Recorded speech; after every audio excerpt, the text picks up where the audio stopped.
Miami's played their best basketball lately, and we'll tell you why they can keep it going in today's episode of Locked On Heat.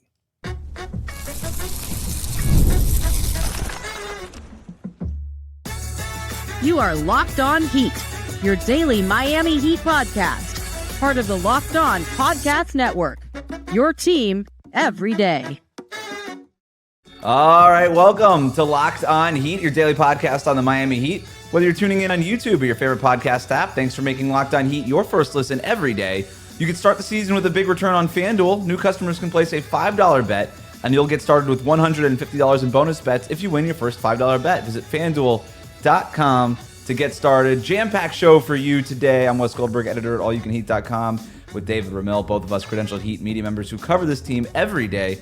And David, I want to start today's episode with this tweet from friend of the show, Rohan Nadkarni, who tweets, of all the lineups in the league that have played at least 100 minutes so far this season, the leader in net rating, outscoring opponents by 20.8 points per 100 possessions, is Tyler Hero, Jimmy Butler, Duncan Robinson, Haywood Highsmith, and Bam Adebayo. In other words, the Miami Heat's new starting lineup. David, the Heat are 7-2 with their new starting lineup on the court. Why do you think it's working? We talked to Rowan about getting the best 5 players out on the floor, figuring out the starting lineup and the closing lineups and which one is most important. And I think Spo has struck gold by inserting Haywood Highsmith into the starting lineup. The locksmith is doing his job. He is the unheralded player. He's been knocking down shots from the perimeter, but he's been stopping the opposing team's best players with regularity. And that's what allows Miami to thrive, because he's playing at such a high level. He erases whole possessions. The same things that we've said about Bam when Bam was considered a defensive player of the year candidate over the past few years. This is what we're saying about Highsmith. You don't see it. His long arms, his wingspan, his tenacity, just going over and under screens with every possession. He's the reason why Miami's starting lineup is thriving so much. Shooting 42% from three-point range, Haywood Highsmith is. That's a big part of this when you start talking about who you want to put next to Bam Adebayo and Jimmy Butler. But I would say the other part of this, too, is they're finally getting decent enough defense with Tyler Hero and Duncan Robinson on the court together. And this has been a problem for Miami for years, where they haven't, they're their two best shooters, and you want as much shooting around Jimmy and Bam as possible, but it just so happens that your two best shooters are also your worst defenders. And there was just a certain level that they couldn't get to defensively, and they would just get played off the floor, and you'd see other teams attack Tyler, attack Duncan. It was just these two weak spots in the backcourt that, even as great as Jimmy and Bam were, they couldn't overcome. But for a lot of different reasons, they're finally able to play good enough defense with Duncan Robinson and Tyler Hero on the court together. They have, I mean, Rohan pointed that out, the plus 20.8 they are per 100 possessions. Their offensive rating is a bananas 125 points per 100 possessions. Like, far and away best offense of all time. Not necessarily sustainable. We'll talk about that here in a second. But they have a defensive rating of 104.2, which would be top 5 in the NBA right now. And while I don't think that defensively they're quite that good, right? There's some weird variances in there. You know, no Kevin Durant and Yusuf Nurkic in the Phoenix game. The Lakers were a mess. But I do think that there's enough of a cushion there where we could say, well, it's at least manageable defensively in a way that it never was before with Tyler and Duncan on the court. So now you're getting the premium spacing from those guys next to Jimmy and Bam. And then to your point, David, having Haywood Highsmith back there as opposed to Nikola Jovic or Kevin Love, the other guys who have played at that power forward spot this year, that's another ace kind of defender you've got in that lineup. They are good enough defensively to withstand some of this Tyler Hero and Duncan Robinson stuff. And then also, to Tyler and Duncan's credit, they're not as bad as they used to be on that end. They don't foul nearly as much. They compete on that end a little bit more.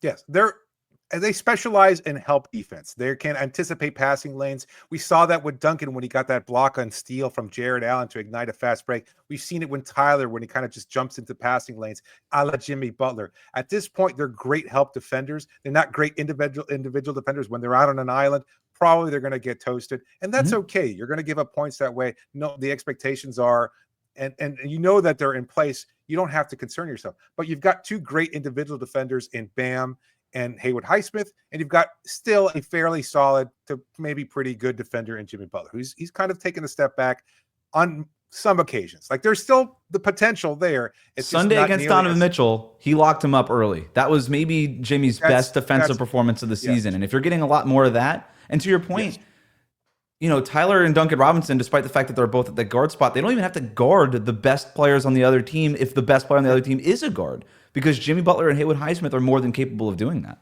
So is Bam. And with the zone defense, he has them constantly revolving, constantly moving. It's all about playing and kind of guarding these spaces as opposed to individual players so that they aren't necessarily, again, out on an island and getting toasted there. They're not having to be taking on somebody from a point of attack perspective and be able to lock them down.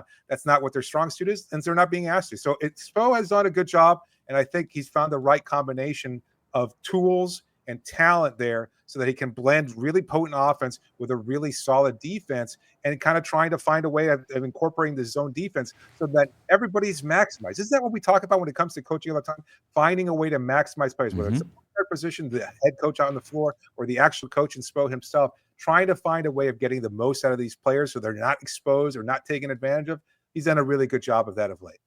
They're shooting 45.7% from three-point range during a very small sample 3-game stretch here, but they are shooting the snot out of the basketball right now. That's number 1 in the NBA by a large margin. The crazy part of this, and this is why it might not necessarily be sustainable, they're shooting 57% on what the NBA's database considers tightly contested shots. 57%. They're shooting better on the contested ones than they are on all the other ones. But I also say this, Tyler Hero and Duncan Robinson taking, basically 40% of Miami's total 3-point attempts during this recent stretch here. They are tough shot makers, right? Like, these are guys who take and make the tough ones. Now, they're not going to shoot 57% all year, but that's pretty good.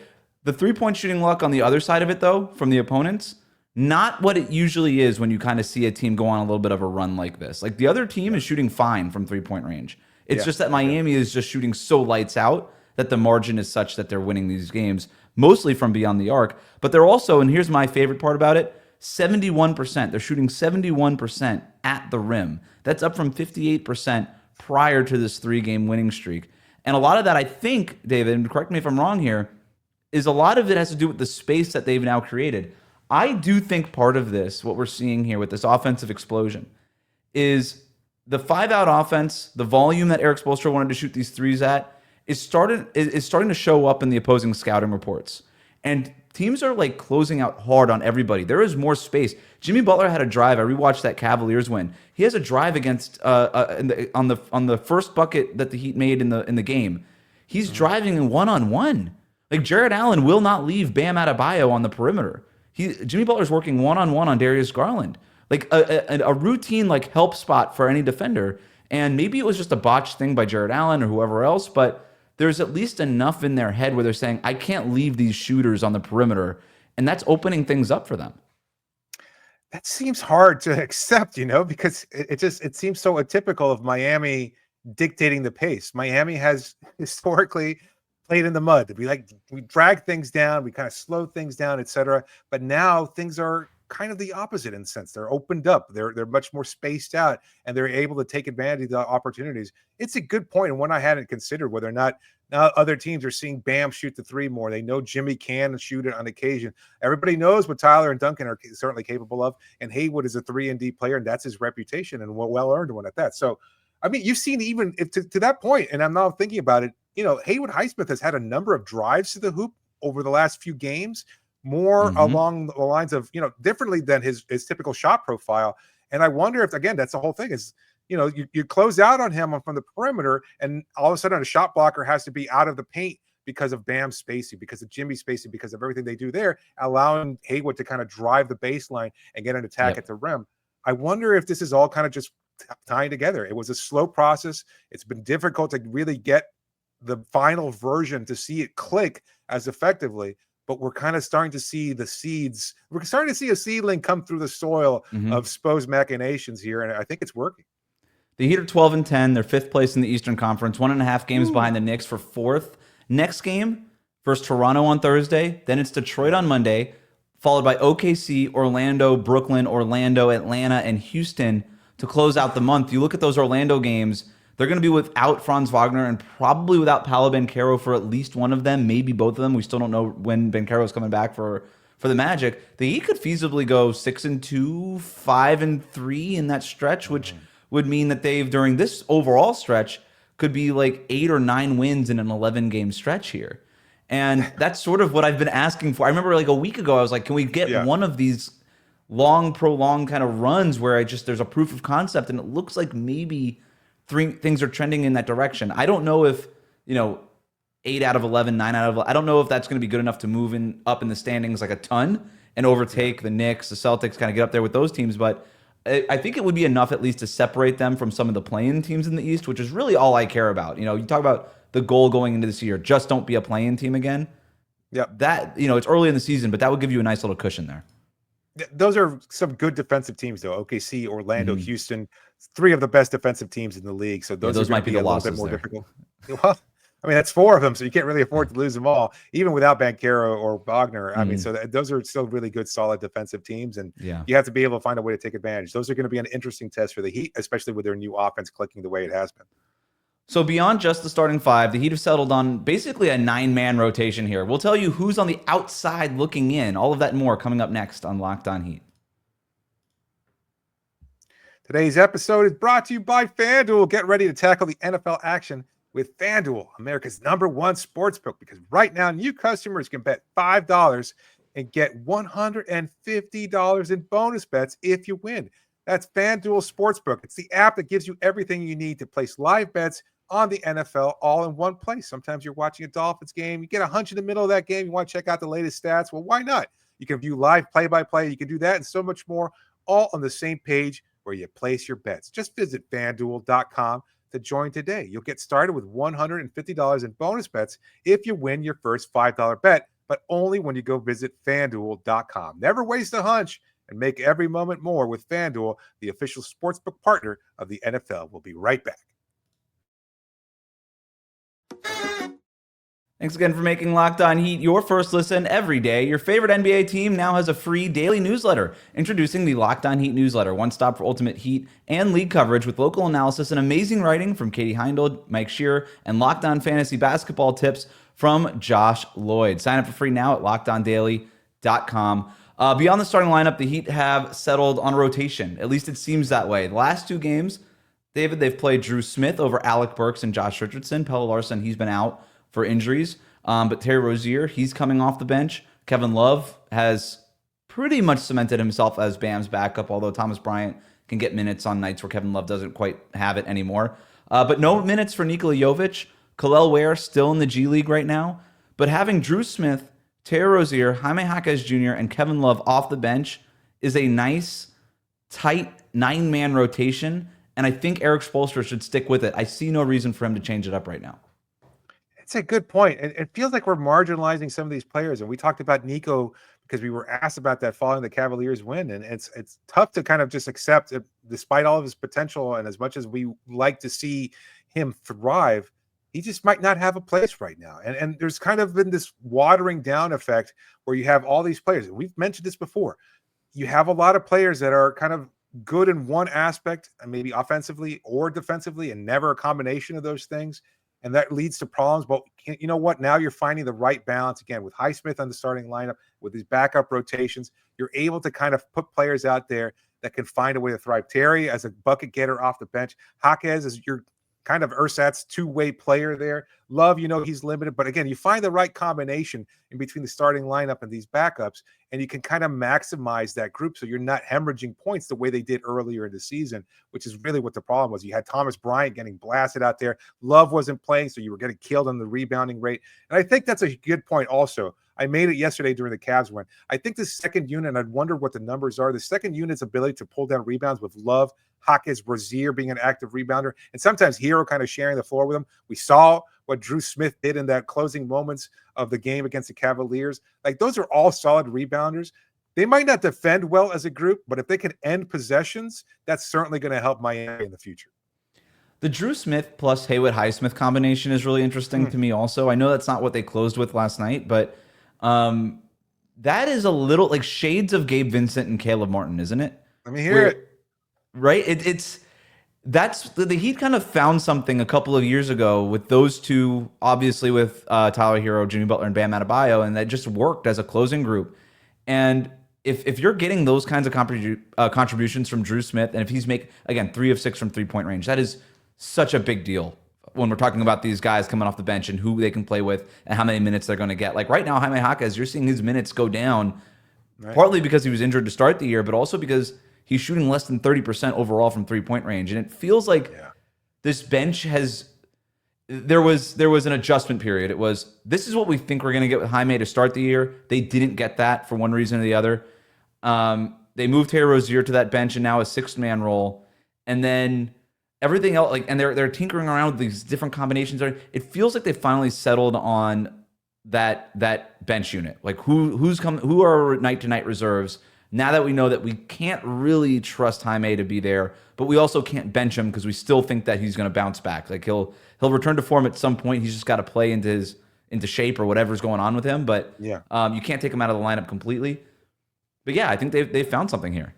When Pella returns, because we saw him close games, does he take over the bulk of Jaime's minutes? Because I think that's an interesting question. It's hard to kind of, but look, we had Pella Larsson closing games in wins not that long ago, and then he got hurt, and now, of course, obviously not able to play. But I don't know that that's the case. I mean, you sound with, you're saying it with conviction, but if you're looking for a player who can kind of bring the ball up court, again, in theory, stretch the floor, maybe play a little tenacious defense. Like, I understand they're kind of different sized players and everything like that, but you're looking for sort of two-way wing players that can stretch the floor. What's the difference? Like, I like Jaime's ability to create more, bring the ball up and attack the rim and use that spin move, etc. It's a little different, and it's worked more effectively, in my opinion.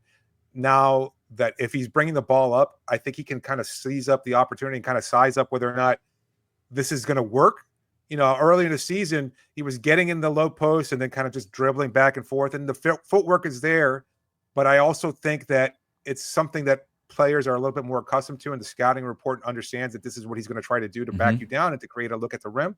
But if he's bringing the ball up, he can kind of build up some steam and kind of attack that way, and then unleash that spin move to try to get a shot, an easier shot at the rim.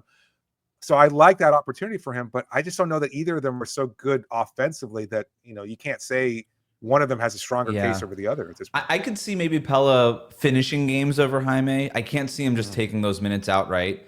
Like Eric Spoelstra, like, can you imagine a world where, okay, well, Kel'el Ware's in the G League, Nikola Jovic is a DNP CD every night, and now Jaime's going to be out of the rotation? Like, all the three young guys you were kind of pinning your future to in some regard, all out of the rotation for one reason or the other, like, that would be kind of a nightmare for Miami. And so I still think that the Heat believe, like, we talked about Nico yesterday and how like he's obviously in the doghouse and there's things happening behind the scenes that obviously Eric Spoelstra, he's not seeing enough from Nico. We haven't gotten that indication that he's not seeing enough from Jaime. Like, if Jaime's work ethic starts to slide amidst this shooting slump that he's going through right now, then I can maybe see Eric Spoelstra sending a message for a couple of games. But right now, there's too much at risk, and I think Jaime just needs to play his way out of it. Because if you get Jaime, like if you get the Jaime you thought you were going to get in his second year, that really kind of boosts Miami in a different level. And I just don't see that.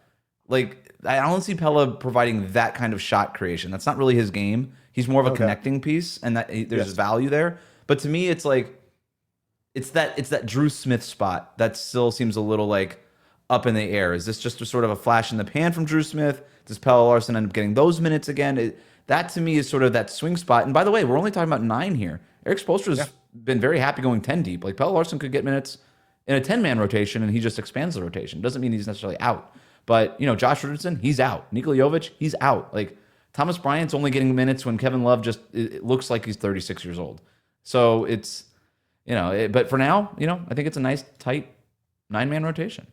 Here's the question then. What about Kel'el Ware? Like, he obviously getting more experience in the Sioux Falls Skyforce. Can I ask you a question? Future?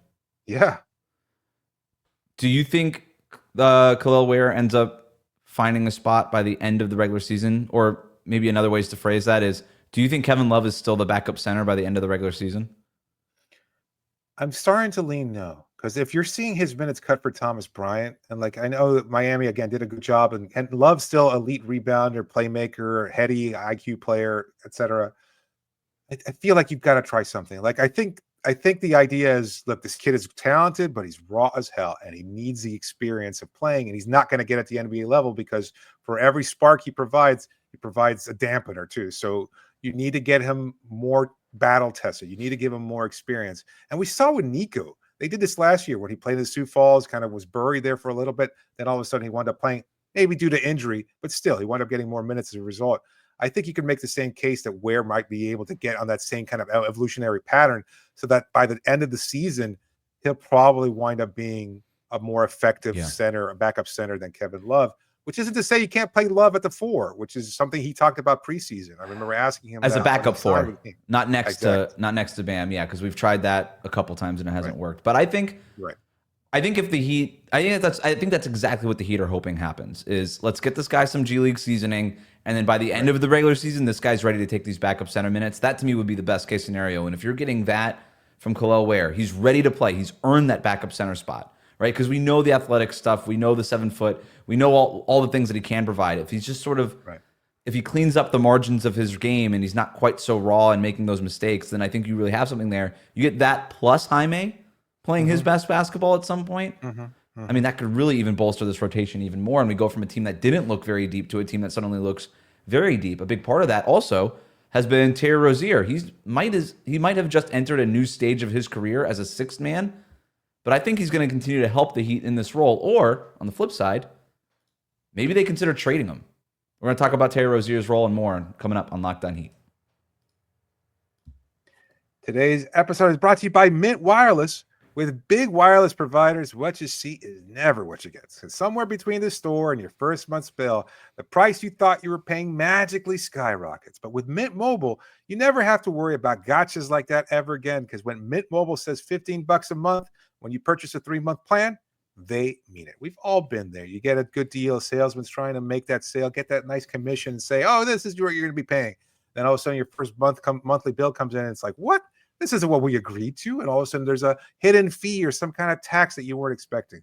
We don't know about that. We don't want that. So say bye-bye to your overpriced wireless plans, jaw-dropping monthly bills, and unexpected overages, because with Mint Mobile, they're here to rescue you with premium wireless plans starting at just $15 a month. All plans come with high-speed data and unlimited talk and text delivered on the nation's largest 5G network. You can use your own phone with any mobile plan and bring your phone number along with all your existing contacts. Ditch overpriced wireless with Mint Mobile's deal and get 3 months of premium wireless service for $15 a month. To get the new offer and your new 3-month premium wireless plan for just $15 a month, go to mintmobile.com/LockedOnNBA. That's mintmobile.com/LockedOnNBA. Cut your wireless bill to $15 a month at mintmobile.com/LockedOnNBA. You got to pay $45 up front. Required. New customers on first 3-month plan only. Speed slower or above 40 gigabytes and unlimited plan, and additional taxes and fees and restrictions apply. See Mint Mobile for details. We'll be right back. Thanks again for making Locked On Heat your first listen every day. I want to play a game with you. It's called Is This Something, David? First thing, before we get to Terry Rozier. The Heat are 5-0 in these bright red Heat culture jerseys. Is this something? No, it is nothing. I saw somebody leave a comment saying they're so bright, they're throwing everybody off. Come on. You've seen red uniforms. Theory. I like it. Yeah, I know. I don't adhere to it, but I love it. I hope it works. I hope they wear them every game from now on. They just finish winning out the rest of the season. But alas, I do not think it's the uniforms. We can't put blame on the uniforms every time that a team wins or loses. We did this. I forgot last year. What was the uniforms that they used last year? The black Heat culture jerseys. Yeah. Whatever. Yeah. When they unleashed that, I think they had gone winless with wearing those uniforms, and everybody was like, oh, ditch them. Nobody liked them in the first place. And now all of a sudden, do you have sports superstitions though? I did. Not anymore. Okay. They've been beat out of me. Yeah, I did. So that would before. No, go ahead. No, the 2012 NBA Finals. I had my shirts I aligned. I had a LeBron shirt, I had a Dwayne Wade shirt, and a Chris Bosh shirt, and I would alternate them with every game. And then in the finals in Game 6, the 2012 NBA Finals, I just, that was the one that broke me. And I took all my shirts, threw them out of the laundry, and I was like, oh, I'm done. This was before the Ray Allen shot. And then the 2013 Finals. 2013 Finals. Sorry. Yeah. Okay. Yeah. So I took the shirts, threw them in the hamper. I was like, I'm done. The season's over. I was upset. This was before I was even covering the league. And then, of course, I said, you know what? Got to stick with the team. So like a decent fan, not a good fan because I had given up momentarily there. I went and kind of watched the rest of the game through kind of half closed eyes. And then when Ray Allen hits a shot, I was like, oh, we're back, baby. We're back. And I went and got the shirts out of the hamper and put them back on.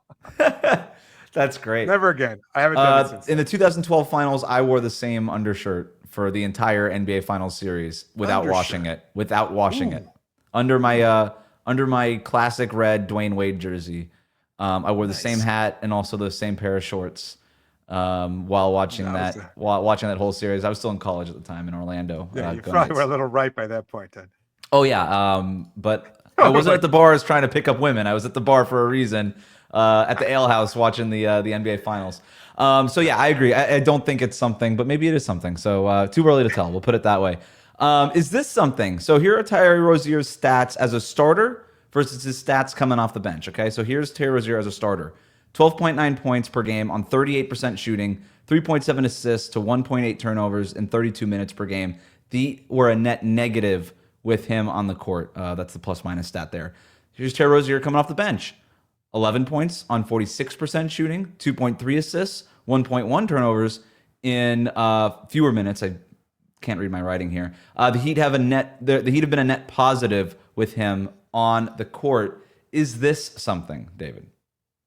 Absolutely. I can't see why it wouldn't be. The ability for him to create some offense off the bench. And I know it's going to take some fans a long time to kind of adjust to this idea of accepting Terry and his demotion, because it just feeds too many narratives there. I just think he's a little bit more effective in getting to his spots. I don't know if it's just the fact that he's playing against theoretically worse players because they're not as good defensively or anything like that, or maybe he's just been a little bit healthier and a little bit more active. Remember, he did say he had a lingering heel injury that was kind of keeping him out of it. He was coming back from a shortened preseason because of the neck injury and everything else like that. So, I mean, he has tried to work his way back, and so we shouldn't really be so quick to kind of pile on him and kind of pillory him for what was a pretty poor performance as a starter. Having said that, I think he's been more effective. He hasn't been consistently great, but as long as you're just doing enough and you're being active as a defender and as a rebounder, trying to make plays for others, and as long as he can continue to attacking the paint and scoring, I think he's been fantastic in this role. So I'd love to see him continue to embrace it moving forward, because it kind of provides that balance that we're talking about. Look, you can have Haywood in there as a starter because you can have Terry Rozier as a scorer off the bench, and you can just kind of blend those minutes together so you can find the right balance. And I think it's working really well. Yeah, and defensively, it just wasn't working between Terry and Tyler Hero. And, they're just too small. And like Duncan Robinson isn't the best defender, but he's 6'7", right? And just having that length makes up for just like a lot of stuff defensively, just spreading your arms out and being a pest. Like Duncan Robinson just going up and snatching the ball from Jared Allen on Sunday. Like that's not something Terry Rozier is doing. He's not tall enough, right? And so I don't know about that. He's had at the hip. He can get it at the hip. Yeah, he had some blocks in the paint. I forget who it was from behind, but not on a 7-footer. But I don't know.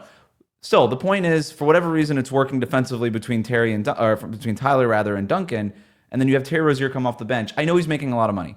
I know fans are going to be upset with that. I understand that. Also, you traded a first-round pick for him, and you're trading a first-round pick for a sixth man. Yes, that's a disappointment. But there's also a thing called sunk cost, and you can't continue to go with something that's not working just because you spent a first-round pick on this guy. Just like they benched Kyle Lowry.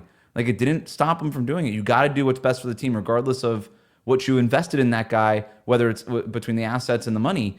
And that, look, he's kind of got, and stick with me on this comparison for a second, like there's like a Jordan Poole kind of thing happening with him off the bench, where, and I mean this in like a good Jordan Poole way, where he helped the Warriors win the 2022 championship, where, look, as a starter, obviously it doesn't work. But when you, in certain matchups, and when he's got the hot hand, he's a guy that's closing games for you, and he can unlock a lot of interesting lineups for you. And I think Terry Rozier can do that. Did you know that he's shooting 50% overall in the fourth quarter? And that he is the number one, he's got the best three-point percentage of anybody, averaging more than 2 3-point attempts per fourth quarter in the NBA. He's also shooting 50% from three. Like in the fourth quarter, he's been lights out, man. Like this guy's been really good. And when you're coming off the bench, it doesn't matter. Like players will tell you closing games is what matters. Rozier's closed a lot of these games because he kind of shoots himself into a rhythm and gets going. And then playing alongside Drew Smith, not having to be the guy that sets up the offense to start these games, it frees him up just to do what he does well. And if Terry Rozier does one thing well in the NBA, it's score. He's not necessarily a great playmaker, table setter for other guys. He's a good scorer who can score in a lot of different ways. A 3-level score, just let him do that. Let him focus on that. And doing this is what helps him do that. When he had his most success with Boston, wasn't he coming off the bench in that Yep. regard? Like, I know he was starting at times, and Isaiah Thomas was kind of dealing with his injury issues and everything else like that, and that seems like a long time ago. But that was when he was most effective. Was he was kind of that spark plug off the bench and providing a spark and doing everything to kind of get those buckets and the occasional defense, sure, et cetera. But I think it's a good role for him, and I think it's one that Heat fans should appreciate, especially with those fourth quarter numbers. I was not aware of that, but the fact that he's coming up clutch, and we know that he likes the ball in his hands in those situations. He's comfortable taking those shots, for better or for worse. It's working out. Continue to embrace it. So I lean into it, and I like the balance. This feels better. I know it's only a 3-game sample size, and perhaps we're jumping on the ship a little bit too early, but I like the way that they're working out, and they're just showing the resiliency, and they're finding the right combination of players. I have no grudges. I mean, again, with the exception perhaps of finding a way to incorporate Nico, and right now he's just not doing it. You can't say anything about it because it's working. And so long as it's continuing to work, it feels like they found a good combination, and they should just lean into it for as long as they possibly can. To your point, and we got to be quick with this last thing. Here's a quote from Tyler Hero after the Cavs win. Quote, obviously the goal is to win a championship, but I think it starts now with building the habits, building all the things that we're going to need come April, May. Erik Spoelstra after the game. I think the locker room sees the possibilities with this team. We just have to keep on going. Is this something, again, we got to be quick. Yeah, I think so. I think trying to get better. I like the way this approach, this mentality. They've progressed over the course of the season, and they're finding ways of making sure that they're doing the right things at the right time. That's always been the goal. I mean, we talked about it as they near the playoffs for years. Erik Spoelstra's always said you want to continue to get better as the season progresses. Why would we look at that and not say that that's a good thing? It's funny that they came in with an idea of what this team was going to be, this 5-out lineup with Terry Rozier and Tyler Hero creating in space, dual point guards, getting Jimmy and Bam involved on. And I think Erik Spoelstra deserves credit for scrapping that early. He's like, you know what? Didn't work. Sorry. We spent all this time investing in training camp in the preseason, but doesn't work in the games that really matter. And then he tried a few different things, and he's landed on this, and it's working right now. And then all the things that Erik Spoelstra and this team's talked about and wanted to accomplish in training camp, being a 5-out team, upping the pace, being better offensively, creating turnovers on defense that feed your offense, like all the things that they talked about wanting to do, they are doing that right now. But the rotation, I think, is just different than maybe what they expected it to be. Erik Spoelstra said before the season, look, the rotation can change. He did change it. He had a quick leash on it. And right now it is working. And by the way, logically, it does just make more sense. They're not necessarily trying to force square pegs into round holes anymore, the way it felt like they were doing to start the year. These guys are just playing more of their roles. And it helps that you're getting good stuff from Jimmy Butler. You're getting good stuff. Bam Adebayo has found his shooting touch. Tyler Hero has been on a total shooting heater. All that stuff really matters. But even when that stuff starts to cool off a little bit, I still think the process here makes more logical, just sort of intuitive sense. But the Heat don't play again until Thursday night when they take on the Toronto Raptors. We will have another couple of shows for you between now and then. But for now, thanks for making Locked On Heat your first listen every day. Like, comment, and subscribe on YouTube. Follow us on your favorite podcast app.